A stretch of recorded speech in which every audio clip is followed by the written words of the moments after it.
Tell me it's not bars, boys. I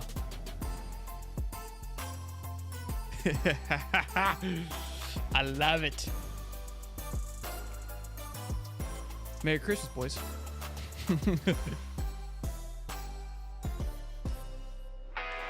Oh, yes, sir.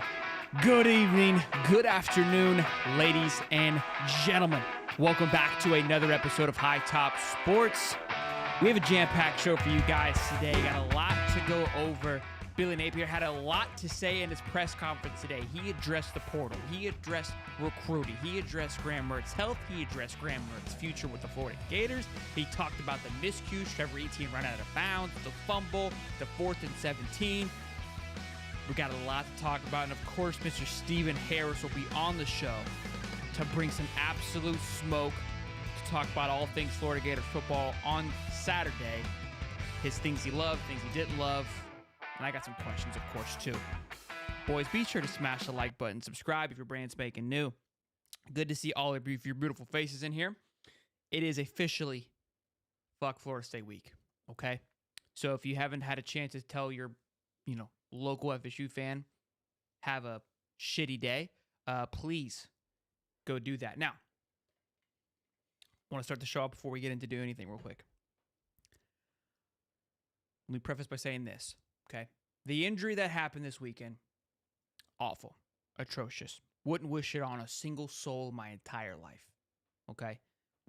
Jordan Travis and Graham Mertz, just any injury in general. Like, it's awful. However, I'm going to get roasted for this. You know there's always somebody that's going to just be a savage about it. We know who that person, we know we have somebody, okay, that in a time where it's like everyone's somber, there's always the guy that gives you the gut punch, that makes some kind of dark, sick joke about it. And whether you want to admit it or not, you laugh at it. You enjoy it. After a few moments passed, I called my fellow FSU friends and I said, look, I apologize. I love you. This sucks. Wouldn't wish this on anybody. I'm sorry for you guys. Whatever. I was hoping that there'd be somebody that had some a sick joke in reference to what happened, right? I was upset because I thought Blue Orange Gator was going to come through. I realized when I went to Blue Orange Gator's Twitter account and he was even sympathetic. I was like, maybe I'm fucked up. I go, maybe I should just tone it down a little bit. You know what I'm saying? Hey, don't come at me with some bullshit either. Like, that's messed up, Sean, because we all know what I'm talking about, okay? There's always a dark side. There's always a dark joke. It may have been too soon, but I'm just being honest with you. Okay? Don't act like you were looking either. Y'all were looking for a subtle joke. What would it have been? I don't know, but we'll see. How you boys doing? Good to see all of you here, Muddy. Jay Rims. It sucks to be a Gator. That's not a nice name. Larry Cox. K Swiss. Scott 020. Ed DePriest. How we doing? Let's win this bitch. Brendan. Harrison. What's going on, big dog? Sole. What up, baby? How we doing? D blessed. Let's get a good show. Go Knowles. Good stuff, boys. Smash the like button, subscribe, and let's dive right into it, boys and girls. First order of business, Mr. Billy Napier addressed Ertz Mania, Murder Mertz, of where he was. They talked about the fact that it is a fracture and they're going to go back in 2 weeks to see, how far along he is. If surgery, I don't think right now they believe surgery is going to be needed, but they're definitely going to take a gander and see where things are at and how he's doing. Obviously, he's going to be out for the year, but maybe, they get a W this weekend. Maybe there's a potential talk for a bowl game return. I don't believe there will be, but maybe that is the thought process, the thinking behind, hey, we're going to check back in 2 weeks to see how this plays out. So obviously we knew once, kind of how it all played out, he was more than likely going to be done for the year. I don't think anybody thought otherwise. And then also there's a discussion, does he return? They asked Billy, which we'll go over in just a moment here. But glad to hear that he's doing good and should be good to go here. Hopefully, sooner rather than later. And then obviously, again, how his year will plan out for next year. So let's talk about the errors that were discussed this past weekend. So the team errors, we had Etienne run out of bounds, the fumble, the 4th and 17 blunder. So he did speak to, they said that to Trevor Etienne, what happened there? Did you talk to him beforehand? Was this a discussion or, did you say this in a timeout? And he goes, look, Etienne knows to get down there. That was basically what he said. He knows his role. He knows to get out of bounds and kind of just big time decision, made a mistake. So really didn't address it too much. Did speak to the fumble a little bit of like, hey, Max knows better. He has his reps, which again, I feel like something he said about Max. Thoughts on Max? He says, did what I thought he would do. Very confident guy, and mentioned the fumble as his only issue and did what he was supposed to do. It gives me this vibe that Max kind of has a swagger about him that doesn't really rubs Billy, I think, just kind of like Mertz. Mertz seems to be a very humbled guy where Max is a little bit younger and just has this swagger. And again, that Billy is a little questioned of. That's kind of the vibe that I got. Just this. Yeah, he's a cocky little shit and he gets it done. But you know what I mean? That was how I felt when he was talking about him. He said critical, made some critical throws there as well that he was proud of. But then he spoke about the 4th and 17. He said players need to have better awareness, right? Play call was there, had guys around it, right? Little ring around Luther there to make the stop, but not quite sure where they were on the football field. You saw Nunnery kind of just like, where am I? Where is he at? And again, it's just having that bird's eye vision. We actually talked about the Miles Graham when he was on the show, that he just feels like he's in a third person, feeling when he is playing linebacker. So interesting to hear him talk about all those things, because when he was asked the question about Trevor getting out of it, he then spun it to there was multiple issues, which I always believe, because everyone always tries to find one moment. And it's never, in my opinion, just one moment. It's multiple moments, especially for a game like this. It's multiple moments that it shouldn't have been as close as it was, right? Because I felt like we were handling the game well. We just weren't capitalizing when we needed to. Because some people were like, well, the fumble was a big mistake. It was. Running out of bounds was a big mistake. It was. And there was just multiple things you can go on that these were mistakes. Which one was the worst one? Again, they all have their own issues. They all have their set of issues. So I never typically just like to point it to one particular thing. But let's go ahead and move on. We've got Mr. Stephen Harris with us, ladies and gentlemen, and we're going to have a great show, great questions with him. So let's hop over to Champ's Corner and keep it moving.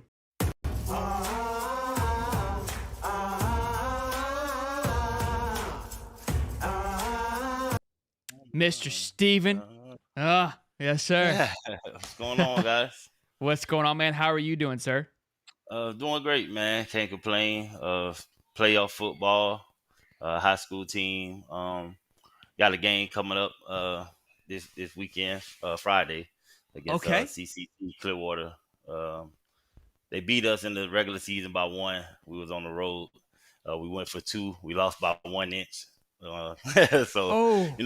Second round of the playoffs. We won our game last Friday, 40-0. So we looking to take care of business this week. So it's always exciting around this time of the year. So how many rounds are there left for you guys now? Two more. We till win the championship, and then we'll play one more game, and then we'll try to advance. Yeah. Okay, got a little long off season then. I love it. Congrats to you guys. Good stuff. Good luck this Friday. Obviously, we got a lot to talk about. My man, we've got some questions. I got some film. Now there was a video that was surfacing. I don't know if you had a chance to see it. It's now no longer on the internet, and I couldn't find it either to pull from the game because it was hard to find. They were just giving me highlights, and this obviously wasn't a highlight. You may have saw it with Princely on the edge when Brady Cook went down and fumbled it, and his knee went down. Do you remember that play? Yes. And Princely was on the edge and just basically kind of stood up and just got knocked up by the offensive lineman. It was tweeted out saying, what is he doing here? Javon Dexter commented on it and said his job. Princely even commented on it and basically said, this is my job. We've talked about it before. It's that, you got to peek. You're trying to protect the edge. Did you see it? Are you familiar with what I'm talking about? Because I wanted to show you. I seen I didn't see the part that you're talking about. Okay. But I did see the guy fumbled the ball and his knee was down, which should have been called down. But I didn't see the Princely thing. Okay. Dang it. I was hoping. I wanted to show you because obviously if you don't see it, it's hard for me to explain it. I mean, we've seen Princely do it before and he's been called out on it. And again, he always has a response of like, this is my job. I'm protecting the edge. My job is because, again, somebody commented if he blows in and the runner back goes by him, it's like, why isn't he holding? Right? And this is honestly, it reminded me of what Brenton Cox did a lot last year where he would just explode into the backfield. And you're like, he's disrupting a lot of the plays. Well, he's also like leaving everyone behind him. Like he looks up and they're 50 yards down the football field because he's just north and south. And he's not playing the system. He's just playing Brenton Cox ball. And I think that's what people try to sometimes forget. And I wanted to get your opinion on it. But I do. Yeah. Go ahead. No, I'm gonna find it though. I Okay. definitely got it. I I'm definitely tried, gonna man. find It it. was Yeah. somebody like recorded it on their phone and then posted like their thoughts, like their feeling about it. And Uh, so it was slowed down, but they were slowing it down to show the fumble, and so obviously you can see. you mean to tell me these boy back debating on social media? Oh yeah, oh yeah, yeah, Oh, yeah. come on. That was quick, dude. It was quick too, because it was up, Yeah. and I saw it like 1 o'clock in the morning, and he commented on it. Like it was right after the game. He commented Hey, on I'm it. sure I'm sure none of them got any sleep after losing like that, man. At least they shouldn't have. I Yeah, wouldn't have that's. been able to sleep well. I didn't sleep well. I didn't sleep Yeah, well. no, yeah, man. It So was. Yeah, ask me some questions. Or what you want to know? Because it was horrible. I can go. I'm ready. I'm ready to I've got go a because it's clip, like, and I just want yeah, to get your honest opinion on it. Okay, I need you I to be got you. That's mono all I here can with me. give you. You already know what's happening here, Steven. Man. What's up, bro? What's hey, hey, It's a lot of things going on in this clip right here, man. hey, First, if real quick, the obvious. if this was Major Wright, does this kid have a uh, career? nah, his shoulder pads will probably be back there behind our sideline somewhere. Yeah, Oh no, no. man. Yeah, that was man, that was tough to watch. I didn't, would think that we would be this off. You know what I mean? Sure. Um, it just was weird from the look of it. He got great position. It's almost like a layup dunk. Oh, You look you I mean you look for this as a defender, man. And to see this, it's bad. He got to live with that for the rest of his life. You don't ever want to put tape out there that you got to live with for the rest of your it's life. like you're getting posterized. That's what it is. That's the Yeah, equivalent of you being can. posterized. And these days, you can never live this down. He gonna see this forever as long as his last name is his last name. Unless he change his name, he can't go. So yeah, man, he supposed to depleted this guy. Uh, it's not a good endorsement for our strength and conditioning program. It's That's not. back-to-back weeks now. We talked about this. I saw this, right? Hey, So listen. here's what I see, right? I go, oh no, he's We wide got to be open. doing some power cleans, some type of applied metrics, explosion drills, or something. I know we practiced some of that. I know he got to be able to squat at least 315, and the person he hitting don't weigh that much. So That's true. My emotions, right? I go, oh no, right? And I go, oh hell yeah, right? Like yeah, right. this is it. Oh, Negative. and then immediately just I was like, oh Negative. no, no. Yeah, it is so bad, man. Yeah, he got ran over, and but Oops, the way we pursue the ball, man. Okay, sorry. the Yeah, way we pursue the ball, even the way we pursue the ball, even after the catch, even when the throw was being made, as the ball going over some of our defender heads, they just stop running. They're no longer chasing the ball. They're like, oh, let me watch and see what's happening on the play. No, you're out there. You're in the play. Like the ball goes over your head, you're supposed to be taking the next line straight to where the ball going without even thinking about it. And that's when big plays happen. Like even on the play, the guy got ran over. We go to make the tackle. The running back still, call him a running back. He running like that. The receiver still trying to gain yards, and we almost missed the tackle. But our guys who are pursuing, those are the opportunities for them to run and snatch the ball out the guy's hand. sure. While he's trying to do all this extra stuff with the ball. But our lack of effort, you normally be able to cover for some of those things like that, with just effort. And we don't get the benefit of the doubt of that at Florida right now. We don't get the effort plays. Every game has effort plays. We get none of those from the defense side of the ball. Just running to the ball. If it's a tip ball and you're in the proximity, you can get an interception. Just things like that. And when you don't see that, it's disheartening because I know the work that we put in, running to the ball, chasing the ball, doing strip drills, and all these type of things when you're down.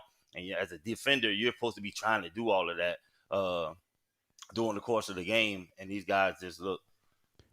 Hold on, Brendan, tag me in the clip that you're referring to. I think they found the clip. He said he posted it on the chat there. So tag me in on Twitter, so I could see it. But look, you had a long message on Twitter and Instagram or Facebook.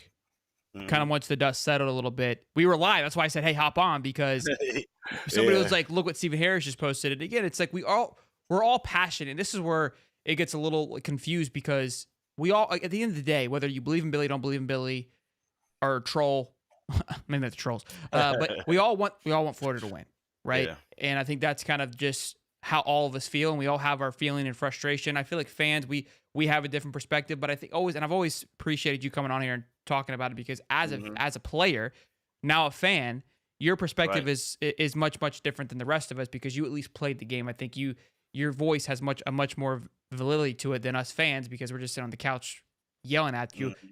You at least played the game and then put your blood, sweat, and tears on the line. So it means a lot more coming from you. Kind of summarize what you were, saying and what you meant by your message. Basically, kind of what I was just explaining now. You know, there's just certain things as a player that shouldn't be happening, like the way you hustle, the way you run to the ball, the way we pursue, the way we tackle, and missing tackles like that, missing hits like that. That's not Florida football. You know what I mean? Those are the bare bottom line things that you're supposed to be doing, and it just seemed like we questioning that too many times throughout the season. Just effort plays. Where I see guys just giving up. Balls in the air, you're not running to the ball. Um, just jogging a little. Just all the little things that are not supposed to be happening at Florida. Period. We pursue the ball. We do all these different drills that should be drilled into your head, and it's not happening. And so I was saying that there got to be of respect, but then there also should be some type of fear for not doing the right things. You know what I mean? You respect your coaches enough to have conversations with them and stuff when you're doing something wrong or whatever. But when you're not hustling or running to the ball, there should be a level of fear for not doing things like that. Mm, Whether you run in stadiums, whether you if you loaf, like it's called a loaf. You know what I mean? Like if you don't, the ball is thrown as a D lineman. As soon as the ball leave the quarterback hand, there should be a change in your body position and speed and body language running the sure, opposite direction sure. to chase the ball. And you don't get to hesitate. You don't get to do none of that. It's like a greyhound chasing a little rabbit around the track.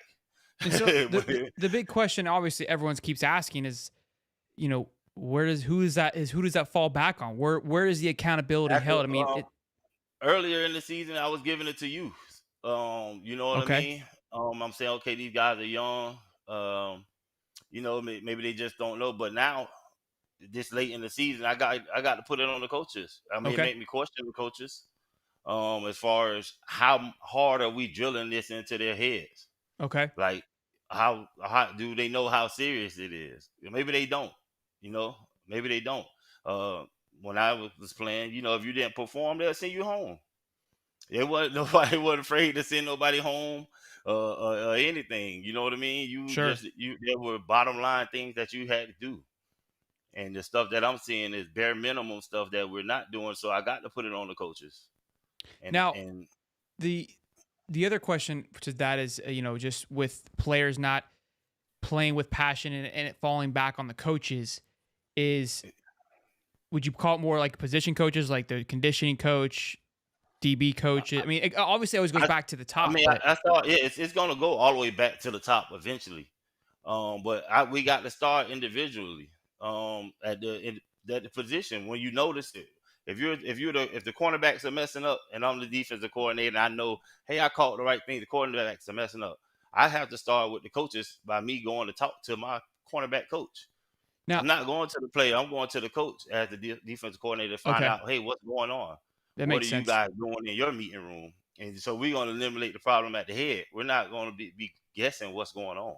And that was kind of where I said too, is like, look, we may say it's the defensive back or the D lineman coach, but ultimately that falls back on Austin, right? Because he's the boss of all of them. Yeah, Now, do right. you? I want to ask, like, does the portal play a factor into that of holding these guys more accountable? That there is fear of possibly leaving, which you could argue both. I think you could argue multiple ways on that because Yeah, you look at a team like Georgia and Bama who play with passion, but they're also winning, right? So the you can be a little more aggressive because you yeah. have the proven record. Where Florida's at right now, we're in a weird area where we press too hard and it's like, F this, I'm out of here. It sucks, but Well, do you think that's a yeah. factor? Eventually you can't. That can't be the model of football. You can't just bend to players not doing what they need to do because you scared they're gonna leave. Okay. That's just gonna be part of their track record. That just the same way other people get Mm, flagged with stuff. Hey, this guy's leaving because he won't do what he need to do. Y'all can take him if you want to, but he don't work out hard. The coaches got people gonna give a review about you when you're leaving anyway. So you know, you can carry that with you, but we can't be into that. The message has to be clear. I think the problem with what we have going on, the message is not clear. We got a lot of young guys. I know our Austin is young, and then the guys he has there, he didn't. It's not necessarily the people he would have brought with him. Not saying that he don't like who he's working with, but I'm saying sure. some coordinators when they're seasoned, they're bringing a whole group of guys with them that know the system that he wants to run. So there's a lot of trying to get along going on still in house. You know what I mean? To where it's harder probably for him to address the issues and don't feel like he's stepping on nobody's toes or trying to tell them, hey, you're not doing your job right, or making harder demands on people. But the energy and effort should be demanded. When you in a close game and the ball go over your head and you don't run, I got the. There's no reason for that. Like that. That means that's got to be happening in practice. And if that's happening in practice, then it's the coach's fault. If we get to this point of the season and then it's still happening. Did you notice the change in the offensive line? We talked about it a little bit in the Yeah. halftime report with Damian George, right tackle, 76, false Hmm. start King. He Hmm. he got injured about three quarters, I think, maybe halfway through the game, and then they had to rotate the line a little bit, and the line seemed to really It lock seemed to in. click. Yeah, they started gelling. Yeah. Yeah, so you noticed it. Hmm.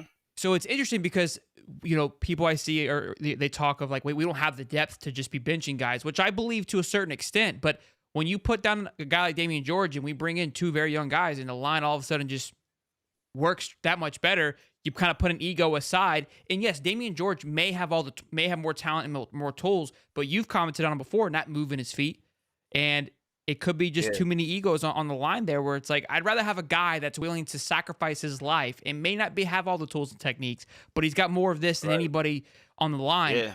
Sometimes where we're at right now, look, we're not undefeated. Just are you thinking, hey, put the guy in that's going to give me more we heart? we definitely have room to experiment now with some of these Sure, players. Because some players, I want to call them gamers because you should be practicing to be what you are in the game. But some players show up differently in the games, and then the level of competition might be different. This defensive end may be good at this, that'll beat that guy, but this one is not good at this. So you know what I mean. So it's like chess. You got to know the strengths of all your players and what they're good at, and you can put different people in different positions to stop opposing defenses. Know what I mean? It's not, but you got to know your players. Damon George, his kick step may be slow, but he's good on the run. And we're mm, gonna run heavy, but we still gonna need him in on pass because we can't take him out just because we passing. it's too You know what I obvious. Yeah, mean? you're giving your yeah. You're right. That's So, fair. but it's about no, but it's about knowing your team. You know what I mean? You got to know all your players. You got to. Sure. That's what you practice for, and that's the disheartening part of some of the stuff for me is I just know the amount of work we put in, and I don't want to seem like my team or my class was in some type of anomaly. You know what I mean? I believe that what we had is inside of everybody, and when I don't see it, it's like what's wrong, and so that's where my perspective comes from most of the time, and so. And I know we had different coaches that was drilling that in us. So I'm questioning, are you drilling that? But that's what it takes to win. Yeah. Everybody else that's winning are doing these things, and if we're not, I got to the point. Like I know you say, as a former player, you appreciate my perspective because fans be wanting to say things. I have so much respect for the fans now after being in this world of social media and stuff because the fans really be knowing what they talking about. So when I discuss these things with a lot of you guys and you point out certain things, I'm like, oh, you guys know what y'all talking about. So for people to dismiss So you're saying some of the things Billy that I should said, hire me is what you're Consider it. Hey, I'm Just saying if consider I it. was the head coach, I'd hire you. Hey, for something, we'll find a spot for you. We'll find a Yeah, spot. but we gonna make it work. I know me and you can make it work though, cause we That- gonna do the analysis. You know what I mean? We gonna make sure everything is lining up. You gotta cross your T's and dot your I's. I love But it. yeah. So it's just we got to get back to Florida Gator football. We can't be getting ran over on kill shots. We got to chase the ball. We got to tackle. I don't care if you're a freshman or whatever. A freshman should be scared of not running to the ball. Because it should be a senior or junior Trying or to protect somebody their career. Yeah. that notice hey man, what are y'all doing? When I don't see nobody on the defense, like not want to see you after the game mad on the ground, all that stuff. I want to see you in the game, go to somebody like, hey man, go make a play. Go make a play. What's up? Let's do it. I want to see that. You know what Sure. I mean? I want to see you know what I mean? I should be able to see this in your body language, and I don't see it right now. But I know it's there. It just got to be woken up, and I feel like So I can't hold my tongue and don't say nothing. So with that, like where's your head at with Billy Napier? I look, I mean, we're be critical here. Is it still preaching patience? Is it still I need to see some more? It is. But Yeah. I mean, it's patience because I mean he's lining things up. We had the stuff that we had to get cleaned up to get back to where we need to go. It's not an easy task, right? Sure. But and I will still be a little reserved. I know I want to see what happens this offseason. I believe this offseason is the most critical part of anything that we do. That's fair And enough. how we respond in the offseason, them losing, the energy we put behind every loss, doing the practices, doing the workouts, doing the offseason training, all that losing that we did. If the offseason is not the most incredible, hardest offseason they ever had, then I know right then and there what we need to do with them. Okay. And that's fair. I Yeah. think look, it is, and the reason I ask, I mean, your perspective is always going to appreciate it. I know you also don't want to, you also know, again, your opinion would travel a lot and you don't want to be overstep, but I think we're in a weird place where I know some people are already off the train, but this offseason is going to be a big one. I know we keep preaching that, Yeah. but I also believe that, look, I think that the biggest thing that we keep forgetting is just how far we've come, because it's like, hey, let's go get Urban, let's go get Dan. Neither one of those coaches, I don't think Kirby Smart could walk in with this particular team, with this schedule. They may have won 2 or 3 more. I'll give them that. I genuinely believe that. But would they go 10-2? No. Would they have gone that with the last year's team? Yeah. Probably not. And that's not a knock to the guys. It's just where this program has fallen to. Yeah. And that's why, look, and a guy can't call it in on Saturday. He said that Billy will never be an 8-10. He'll be an 8-10 win guy forever. And I was okay. Let's if that is the case for the next 2 to 3 years, he stacks up some great recruiting classes, but he can only win that 9 or 10 games, maybe 11. Well, okay, then we can make an adjustment. But if we keep switching coaches every 2 to 3 years, we're not even going to get a full understanding if the guy can win more than 12 games, and that's what I want to see. No, I don't suggest we change anything right now. I like what we have coming in. I like the players who've committed to the Gators so far, and the nucleus that they have. Just getting to know some of those guys. I believe in the young guys that he's recruiting right now. Just where their minds are at as players, how hard they work right now at their craft in high school. We getting some elite level players that are coming in, and then we have some that are already here. It's about just fine tuning everything. And the players got to just understand the level of dedication that it takes to win. We're not. It's not just us. We're not in this alone. It's other colleges across the country that got a lot of the same issues going on. But we the Gators, I don't care about nobody else. Sure. You know what I mean? I care Facts. about what we do, and so I got a voice. If I have a voice, my opinion, and just say what I see, I'm gonna say it. People cannot like it. It doesn't matter, because I'll sit down and debate it with anybody. But then I'll just show you exactly what I'm talking about, and I'll ask you, do you think it's okay? You know what I mean? It's not Sure. like I'm saying anything off the wall. But to piggyback when you're asking me, is it Billy? It's tough when you can't manage every position, right? And so I have to put that pressure on my coaches. You know what I mean? I have to and you got to be honest in your assessment. When something's going on, you got to say, hey, I don't know. We didn't do too good at D-line, but I'm going to get with the coaches and figure out what the problem is. Sure. You know what I mean? Sure. Everybody watches the game. So if you address the issues like that, it put the pressure on everybody to do their job and figure out what the problem is and not just sweep things under the rug. And if you don't address it, then you leave us space to speculate. And then we can say whatever we want. But everybody watches the game and can see exactly what happened. It's not calling anybody out, but we need all our players to have tough skin. So why not start now? I want the freshmen that coming in right now, if they ever hear my voice, I want them to know that I'm gonna be watching. And if you make a mistake or do something and I'm critical, don't let it be effort. Make the mistake being going full speed. You know what I mean? But be able to have thick skin, because the Sure. internet not gonna stop. Yeah. The internet people gonna have stuff to say forever. I So think they that's need to know that now. So we a can't good point. hold our tongue on what we're saying, and they got to be able to feel it, because I'm gonna be right here watching. I think it's a good point of, like, we come on here and we chit chat, but I think ultimately we like I said, we all want success, and it's not coming from a place of hatred. It's not coming from a place of just nastiness, which some of the critique on social media is. I think it's always taken differently from somebody who played the game and who coaches the game as well. Of Yeah. I do this for a living. This is what I want to do. This is my team. I want you to be successful. And if you're listening, if you happen to click on this, because we're retweeting other stuff, we're quoting on other tweets from somebody who just watches the game like a fan, if you're going to let that affect you, your head's in the wrong place. You know what you're doing. Don't worry about what so-and-so is saying, right? And look, I fight with that, with the comments of, like, I've got to trust in what I'm doing at times. But when somebody who does the job and who's doing it and done it well says something, take a listen and just like, okay, what are they trying to tell me? And hopefully they can digest it and move forward with it for sure. And again, I think sometimes coaches, they may not see it like a fan, or, like yourself may be able to see it, just because we're watching it differently than a player and a coach. When you're consumed in it every single day, you might miss the small stuff that you may catch just because you're looking at it from a different perspective, a different lens. Mm-hmm. And that's I look from that lens, because I don't know schematically what the coaches are saying to them.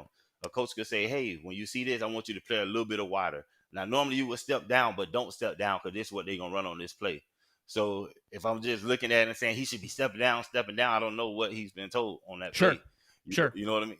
But I know if he ain't run hard. That's easy. I know if the ball thrown and he ain't turn. And so that those little things, the effort that I see, let me know where we're headed. It's about that effort, because anything you do full speed, you believe in. You know what I mean? If you were halfway running, you ain't gonna get there.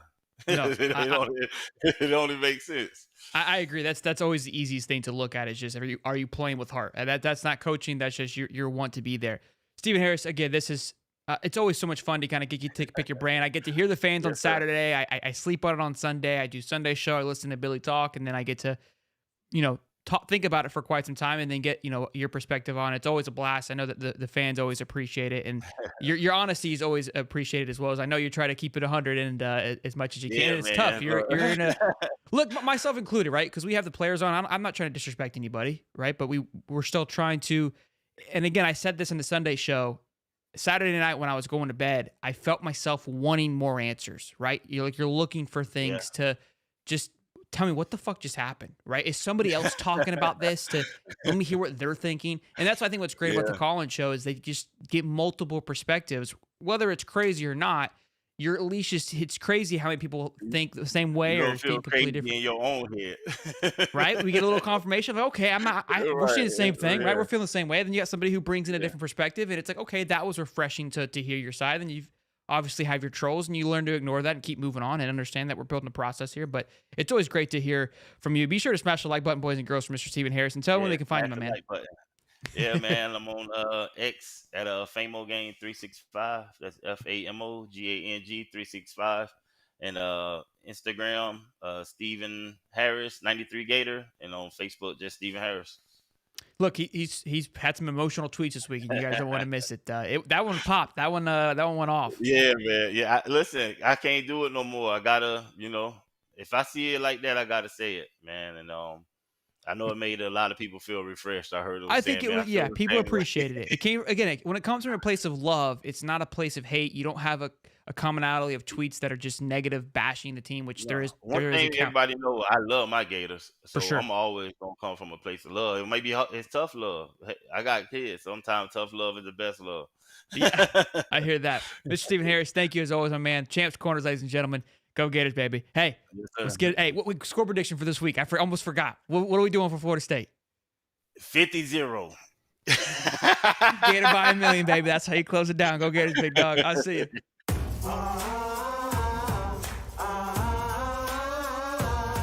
That's how you wrap up Champ Corners, ladies and gentlemen. For Gators by a million. I love Mr. Stephen Harris, ladies and gentlemen. Be sure to go give him some love. Give him a follow on Twitter and Facebook. Again, he's been tweeting out some passionate things lately.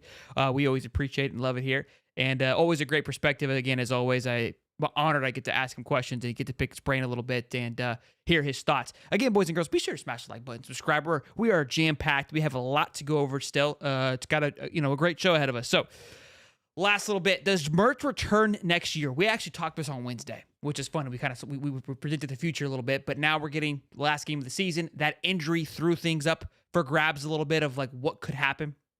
Right? Is he going to come back? Max Brown, I think, is going to tell us a lot on Saturday as well.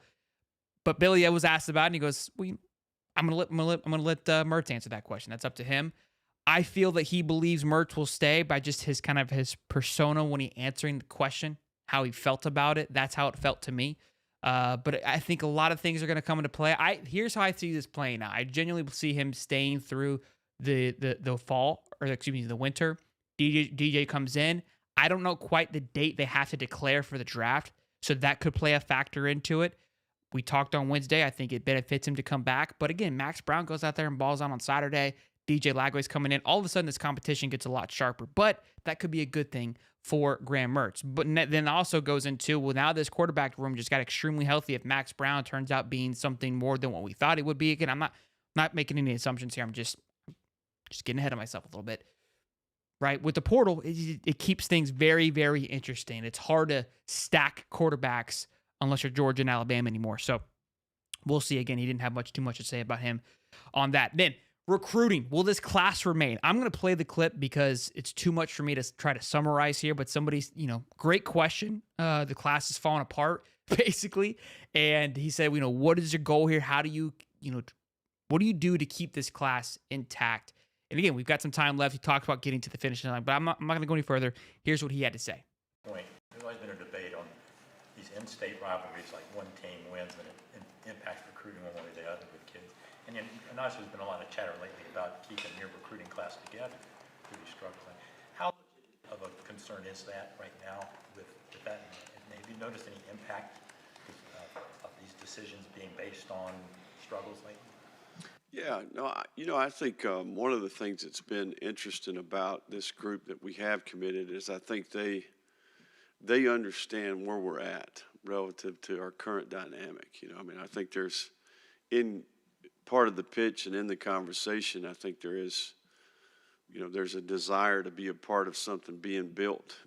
How do we get Florida back to where it's been before? We have to acquire really good groups of players back to back to back, and I think there's a good relationship between this class and some of the younger players on our team. I think there's some key people within each of those groups. And look, anytime you struggle as a program,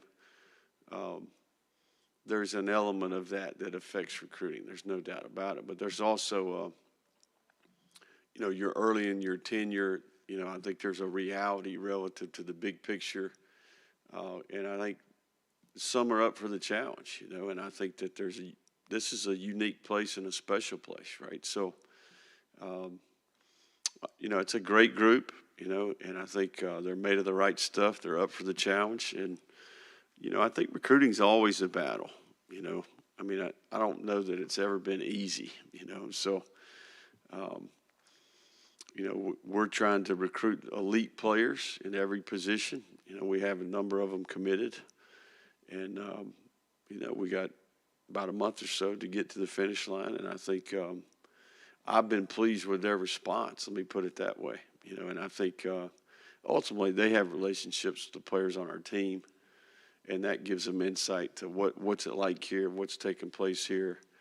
And I think that gives you some, gives me some confidence, if that makes sense. The word ultimately has become way too familiar in my vocabulary. I said it kind of jokingly, and now I find myself leaning on it way too much. I got to chill out. But ultimately, look, I think, he's what he's saying here is it's tough. The guys that are staying, they understand what we're trying to do. And those guys that essentially did decommit weren't wanting to be part of that rebuild. Although Jamonte Waller headed to Auburn is the only one that doesn't make sense. Wardell Mack to Texas makes sense. Napier Johnson to Georgia makes sense. Those two teams aren't in that rebuilding process. Auburn obviously paying $2 million to a team to lose lets me know that there's different reasons for him heading to Auburn over Florida, but it is a struggle. It is a challenge that Billy is going to have to continue to work with. He's excited about the guys that are coming in, and that is something that I've just iterated week in and week out when they have these big time recruiting visit weekends. The guys that are coming in, LG McCray has came out and basically it feels solidified that he will be a Gator. I believe Adarius Hayes kind of settled the smoke a little bit. TJ also settled the smoke a little bit of like, I'm not going anywhere. DJ Lagway, it feels like he's always been a lock, is not going anywhere either. Caden Daniels, he put out, some love and some confirmation that he's not going anywhere. Miles Graham, he's been the first commit of the class, not going anywhere either. Aaron Childs, we haven't heard much of him. So who knows how that much of that is. I haven't heard anything negative, but we haven't heard anything on the other side either. But I think he's happy with the guys, that are committed. I think he also is utilizing, which we've even talked about with the president of the collective, just how great things are here at Florida. And if they're not going to trust that process and we become part of it, then, that's as much as we can do in a sense. But I think that was him kind of saying, hey, NIL is good. The family life's good. The culture's growing. We're getting better. You're going to play. You're going to make an impact. I also believe we'll see how the Florida Gators portal action and players leaving will support what Billy's saying here, right? Is it just smoke? If we retain 90% of the class, I expect guys to go into the portal. But if it isn't somebody who doesn't shock us, then I believe him. I'm like, okay, he is building something because everyone is still bought in, even the guys that were here. You're always going to have a few that fall off, just like the guys that decommitted. But if we're having a mass leave, then that's where I think things will start to come into question of Billy and where his head is for this recruiting trail. So we'll continue to monitor it. Again, it's been a brutal one here, but that's, he feels confident. He's happy with this, where they're at currently. So, which, he has to be. That's where they're at. Someone asked, are the Gators better than their record? And I thought it was a great question because, again, 4th and 17, a missed field goal, we're 7-4. And all of a sudden, that team's looking pretty good. We're happy with the progress. There's still going to be some haters, of course, but you win some games you weren't supposed to win. Well, the Arkansas game you were supposed to win, but the Missouri one we weren't supposed to win, and now you've got a winning record. You're headed to a bowl game, going into the last game of the season with the potential to go 8-4. Massive turnaround a year two. Maybe that recruiting class stays a little bit more intact as well, because that was part of the question. If you guys losing games, do you think that's recruiting? So ask that question. Here's what he had to say to that question. A 4th and 17 stop away from being 7-4. Do you think that this team is better than its record is right now? I think we are a team.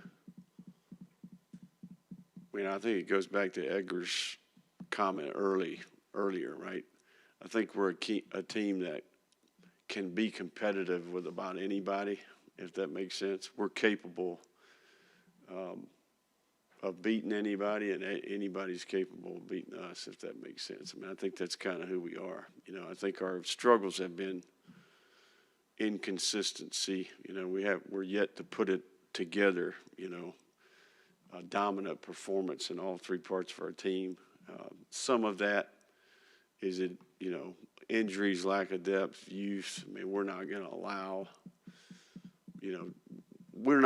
excuses to creep into what we're trying to accomplish, if that makes sense. We are trying to improve. We're trying to get the most out of our players, right?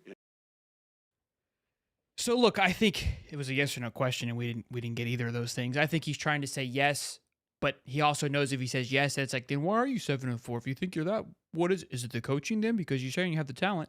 So he has to be methodical in his answers because it could open up a can of worms. I believe they think they're better than the record shows, and I believe that as well. And I think a lot of the fans believe that as well too. We've lost a few games close, just like he said, and that's a big factor into that. I think that the talent, the group of guys that are there, they're passionate, they're hungry, but they could definitely have a little more heart and I think aggression that we're lacking. So does a 5-6 truly tell the story of the Florida Gators? No, I don't think it does. I think it, look, 7-4, I would feel would be a little more, like I said, a reasonable thing. That Mizzou game kind of went off, maybe more of a 6-5, honestly, because I think Mizzou, we were playing off a high, and Mizzou is the better team. The Arkansas, I do believe we were the better team by a long shot. So I think it's on par with how the season's been playing out, but I'm excited for how things are going to go. But interesting that he just didn't give us a straight yes or no for sure on that one. And then last order of business, ladies and gentlemen, for you guys is closing thoughts. Billy opens up about the portal. Let me go ahead and read what he said to you about it here really quickly. Says his philosophy on the portal is needs to build through recruiting, then add through for free agency. So he compared it to the NFL, which he's done before. The recruiting is like the draft, which I've always referred to it as the draft, and then the portal is free agency, right? And we, like a salary cap, although players aren't paid, which they are. It's within the roster, which the NFL has too. So the salary cap comparison was kind of weird. I think he was saying there's a money cap to it, but didn't want to say it out loud, but I digress.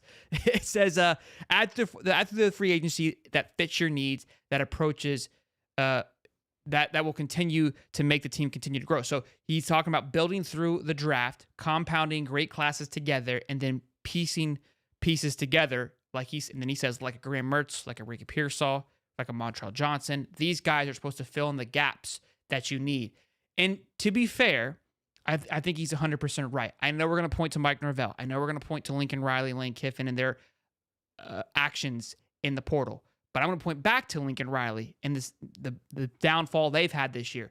Lane Kiffin, they're keeping it together, but how much longer? And they haven't been able to get over the hump. Florida State definitely have nailed it on the head, but I keep saying, just like Tennessee last year, lightning in the bottle, unless they have a successful portal once again. But you can't just keep running on that. You're running on fumes, in my opinion, with that. And if you're comparing it to the NFL, no great team just goes out and signs a bunch of great free agents and then comes back. Just take a look at the Mets, which I know is baseball, but my point exactly. You've got to build, and that's where we have to start first, and I believe that. The reason why I'm saying all of these things, because we keep saying that we need a hot portal offseason. We need to be extremely aggressive. From his comments there, I don't believe he's going to be as aggressive as we, the fans, want him to be. And I don't think there's honestly enough he would be able to do to make us believe he did enough. And something that I have learned from following Billy for this last few years is that it doesn't really matter how loud we yell. He's going to continue to do what he thinks and what he believes is the right method. So I'm just forewarning you. I know I've said it and multiple people have said it. We should have a busy offseason in the portal. Based on his comments there, I wouldn't expect too much. However, if that's going to be his motto, he damn near better go get 8 more recruits this offseason. So he better figure this shit out, because you can't have 2 classes with 20 or 21 or 18 like we did last year and tell me you're going to build with compounding classes and then fill when you need with the transfer portal, because you're just lying to me once again. So this offseason is going to be a hoot. I can't wait for it. It's going to be an absolute blast. It's going to be fun to watch. So you already know the drill. Be sure to smash the like button, subscribe, turn the bell on, because you don't want to miss it when we do go live. And I always appreciate you guys coming on here. If you don't come see us on Wednesday's show, be sure you guys have a wonderful Thanksgiving on Thursday. Tell your family you love them. Tell them that you appreciate them and you're thankful. I am thankful for all of you guys for always tuning in, dropping a like button. Even though we didn't hit 100 likes today, I'll forgive you. And always, smashing the sub button, building us to 18,000 subs means the absolute world to us. And again, reminder, it is FFSU week, so don't forget to tell your local FSU fans, fuck you, and not to have a good week. And again, enjoy your little short week. We'll see you guys on Wednesday, and then of course Saturday. It's gonna be a big one. I have a lot to say. I've got a lot of shit talking to say, but I'm gonna save it for Steve. I'm gonna come in Wednesday fired up. I'm just best believe that. I'm coming Wednesday fired up. All right, boys. You guys be good. Love you. Sleep tight. Don't let bed bugs bite. I'll see you.